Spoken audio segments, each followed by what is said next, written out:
संजय राऊतांच्या विरोधात राष्ट्रवादी आक्रमक. संजय राऊतांच्या वादग्रस्त वक्तव्यामुळे अकोल्यात आंदोलन. राऊतांच्या प्रतिमेला जोडे मारो आंदोलन.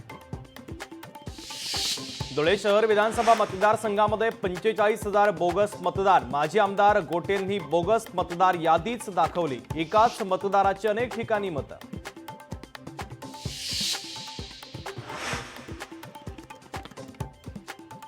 कोल्हापूरमध्ये पुन्हा एकदा मराठा आरक्षणाचा लढा सुरू होणार. मराठा कुणबी एकच या मुद्द्यासाठी आंदोलन करणार, तर कोल्हापूर गॅझेटची अंमलबजावणी व्हावी यासाठी आंदोलन. रायगडमध्ये कुणबी समाज एकवटला. आरक्षण बचावासाठी श्रीवर्धन तहसील कार्यालयावर धडक मोर्चा, तर मोर्चामध्ये हजारो महिलांचाही सहभाग. पुण्यामध्ये राष्ट्रवादीला भाजपचा दे धक्का. राजकीय आणि सहकार क्षेत्रातील बडे चेहरे भाजपच्या गळाला. प्रदेश अध्यक्ष रवींद्र चव्हाणांच्या उपस्थितीमध्ये करणार पक्ष प्रवेश. शेतकऱ्याला नुकसान भरपाई देण्याची शासनाची तयारी. नुकसान भरपाई बद्दल मुख्यमंत्र्यांच्या प्रशासनाला सूचना. मंत्री चंद्रशेखर बावनकुळे यांची माहिती.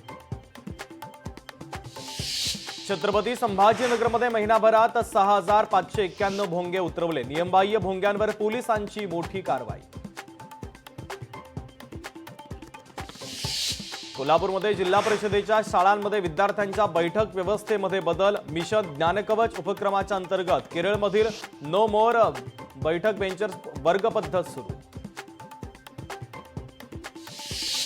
छत्रपती संभाजीनगरामध्ये जीआरच्या विरोधात पहिली गोलमेज परिषद. मराठा समाजाच्या मुख्य नेत्यांची 18 सप्टेंबरला गोलमेज परिषद. तर जीआर मधून सरकारनं कशी फसवणूक केली या संदर्भात केलं जाणार मंथन. सांगलीत खोटा आयटी छापा आणि कोट्यवधींची लूट. डॉक्टर जगन्नाथ मित्रेंच्या घरामध्ये बोगस आयकरचा छापा. कोट्यवधीचा सोनं आणि रोकड केली लंपास.